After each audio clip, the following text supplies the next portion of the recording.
Welcome, friends, to Let's Play Rule the Waves 3 as Germany, starting in 1935. It is episode 87? 87.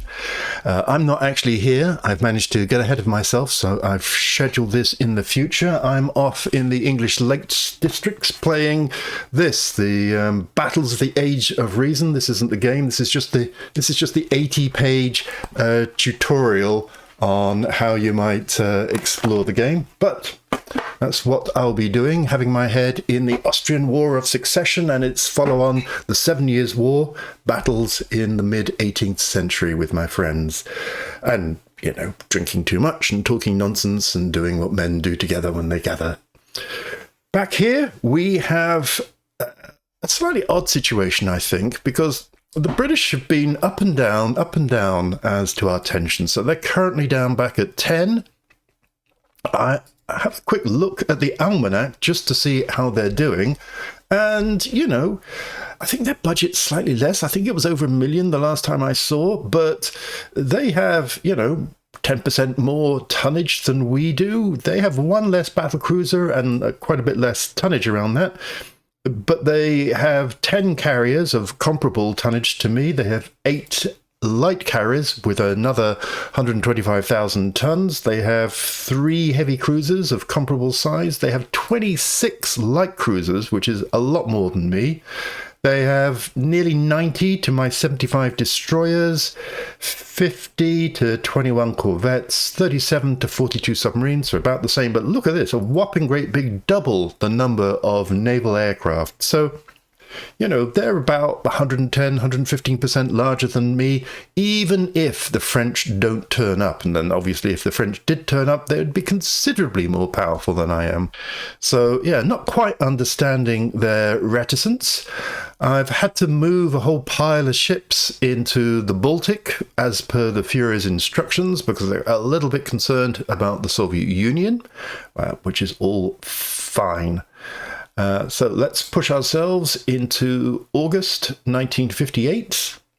And here we have an SSG being commissioned. So nice to see they're all coming along. And hello, the first of my spanking new Heavy Sam heavy cruisers. So welcome to the Tirpitz.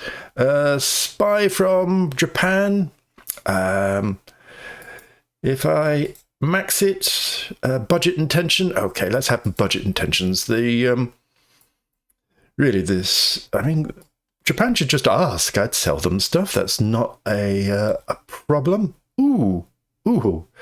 Early warning aircraft increases radar range and presumably by implication surface-to-surface missile and maybe surface-to-air missile range and cap engagement range. So yes, very much like that. Okay, Tirpitz has been given a below average aviator, so I'm not thrilled by that. One of our rear admirals is above average, but I think I'm absolutely stuffed to the gills with rear admirals, so yeah. So the Tirpitz arriving has taken our monthly balance to a nice positive, which is great. I think, yeah, the Gneisenau is entering service next month, so we'll be able to have a look at our 5-year plan and start to build something. Let's pop to September. I assume the Führer was happy with my redeployments. He hasn't complained. There's the Gneisenau. Great. So nothing great there. One of my Fregattenkapitans has average ability. I might be able to use them. So, oh, and an incompetent. Always helpful. Didn't see who the Gneisenau got as an officer, so I'll just check that out too. I'll just show you what I do with officers because I've got it into sort of a reasonable workflow. So the normal thing is to sort by ability and then sort by rank, and then I wheel down to the bottom, and here are my rubbish Fregatten captains, and then above are the captains Surzis, and then above them are the rear admirals, and they're all sorted by ability. So we've got the Königsberg here being commanded by an incompetent captain. Well, absolutely not. We have a question mark available here, so we will totally reassign them. Reassign to Königsberg. There we go. And then that takes out the sort, which is slightly annoying. So I hit ability and then I hit rank again and wheel down and rinse and repeat. So I have one below average Fregatten Kapitan, and I can't do anything about that. Kapin Tansuzi, I have a brilliant, which is nice. I have this below average with Gneisenau, so I don't think I can use any of the averages or above averages unless I swap round a less important appointment. I don't know, the 7th destroyers, for example. So let's reassign them to the Gneisenau. If I can see it. There we go. And then that means hit ability, hit rank, and then pick a nice question mark for the 7th. And oh, did they already have somebody? Let's just cancel. Yeah, so this is a thing that can happen. So I've reassigned Windmüller to Gneisenau, but he's still being reported there. So I've selected a nice young thrusting Captain Sir Z, and I'll put it on the 7th. And that's all got that sorted. It is a bit micromanagey, and you absolutely don't have to do that if you don't wish to. I find it helpful. Now, since I've got these new cruisers, I just wanted to go back to my fleet organization. I have the 3rd carrier group with the surface forces in order to provide cap. Now, I haven't mucked around with the air groups, so they currently have a balanced air group of 3 fighters, 2 jet attacks, and a special on Flug 3 and indeed Flug 2 back here. What I could do is take out a jet attack and give it over to the 2nd Flug, and take out a fighter and give it to the 3rd Flug. So we would have a force of 4 small heavy jet fighter squadrons and a jet attack and a special. And then over here we would have 2 and 2 jet attacks, 2 heavy fighters and a special. So I could do that to make these carriers much more cap light, because obviously from the big fleet carriers, they've got a lot of cap. So that's one thing, to rebalance the air groups, particularly to rebalance the air defense. And then the second thing is what to do with these lovely new heavy cruisers.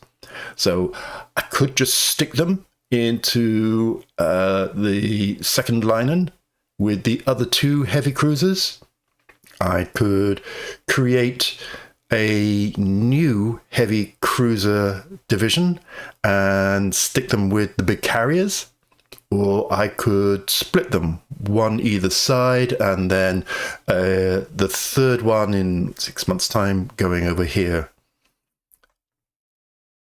Okay, I'm minded to create a new heavy cruiser division and put them with the main carrier force, on the grounds that I'll be taking out my battle cruisers and adding some heavy SAMs to them. So they will have heavy SAMs as well as the heavy SAMs that are available in the 2nd Leinen. So that's what I think I'll do. Extra heavy SAMs to the carriers, a swap of a couple of fighter squadrons from the carrier group to the surface action group, and jet attack the other way. So yeah, that's how I'm going to rebalance that force.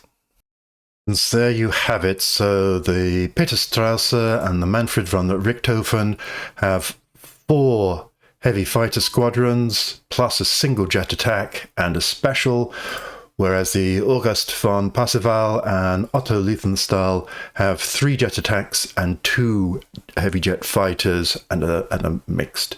So quite pleased with that.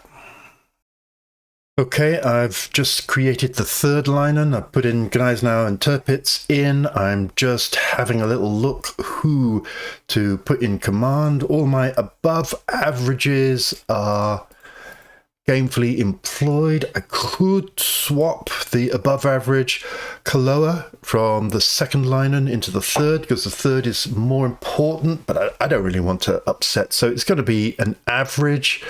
Gunnery expert would be nice. Take that out of the first reconnaissance. Yeah, I think I'll do that. So, because, you know, they still have some nice guns as well as everything else, which means the first reconnaissance is going to need a new commander. And let's sort by rank. Let's give them a nice torpedo expert. Okay, pretty pleased with that. I'm setting the roll to screen the first Flug. And then I'll just need to create a destroyer division in order to screen these boys. Actually, I'll leave them unscreened for the moment. There are plenty of other destroyers hanging around the carriers, so that should be fine. And then I'll wait until we get some better air defense destroyers. So that's that done. And over into October. Ooh, 500 tons reduced from our dock size, never mind. And there's some more SSGs, which is great. Nothing particularly interesting happening on that. Ooh, tensions reduce because of random, reduce because of recent war. You just can't provoke a good war these days, can you? So yeah, so right down from 11 down to 9 for Britain. Just having a little look at the guided missile submarines under construction. We've got 8. I might just put it now onto auto build and maybe just the one. So here, SSG, auto build, 1 a month. And yeah, that will just move things along and quietly build up that force without destabilizing too much, although obviously it will gain pace eventually. I do have the problem of these 2 old cruisers and what to do with them, so let's have a little look at them for rebuilding purposes. Okay, I've zigzagged around this a few times, and what I've come up with is the whole replacing the machinery thing. Now, yeah, that does make it quite expensive. We're at, 2,400 over 12 months. I mean, that's still a fraction of the cost of a full cruiser at 29,000 against a cost of like 48,000 or something like that for a brand new. And it's, not that old, and its speed had gone down to 29 knots from the original 32. So hopefully that will sort that one out and breathe new life into it. It's had to go to spacious. I've got rid of the pointless 2 inches of armor on the conning tower. I've taken out 1 gun from the rear and 2 wing guns, but I've still got 38 heavy and a reasonable gun load there. A medium SAM and a couple of surface-to-surface missiles, 6 destroyers, reasonable radar. So yeah, and I've increased the rounds per gun from a really rubbishy like 168 to 300, which is why it's taking 12 months instead of 10. And yeah, I'm pretty pleased with all of that. Let's just check that that's all fine. Oh, I can have improved main guns, so let's just do that. Okay, and yep, that's all good. So let's get that one going. And it will give us a fresh new cruiser to play with at half the price of a normal one. And yeah, let's just set that one off. Obviously, its sister ship, the München, needs similar treatment. So let's just quickly do that. Okay, and there's similar treatment for the München. Again, with the improved main guns. Let's get that going. Okay. So it's taken us back down into minus, but that's fine. That will soon sort itself out. Tirpitz has finished working its way up. Nothing very interesting in the news, except that the British have done a new helicopter carrier. So let's just go to the almanac and to Britain and to ships. And let's see if we can find... Oh, it has several. Here's the Bruford. So some 3 inches, 8 helicopters. Yeah, it's liking them. Perhaps I should just build one, just because I'm really, really curious. When I've got a bit of money, I will totally do that. Let's go into December. And there goes the Gneisenauer. War's broken out between the Soviet Union and Japan. Okay. Who do we see our most likely future war? Well, I mean, it'd be tempting to put in the Soviet Union just to, you know, pile in when everybody else, because to be honest, Britain's been a bit of a disappointment. So let's say the Soviet Union, and now you tell me that relations between Britain and are very, very tense. New medium bomber, so let's see what that's brought. So they're all a lot faster, which is nice. They're all, or mainly, actually these two aren't too bad, are slightly less range. Okay, 2 of them slightly less range, 2 of them slightly more. They're all not quite as good on firepower or maneuverability. Couple of less tough. Weapons load is similar. The kicker here is they can all carry 2 heavy anti-ship missiles or air-to-surface missiles, which is great. I think I'm going to go for the Arado. Yeah, it's the slowest, but it's got good range. Its firepower is only one less. Its maneuverability is only 1 less. It's equally tough. The weapons load is fine, blah, blah, blah. The others are all a little bit compromised. I quite liked this one, but, you know, I didn't really like its maneuverability and its toughness being significantly less. So let's go for the Arado, and we'll have that one. Thank you very much. And a little private light jet fighter. So teeny tiny amount increase in speed, less range.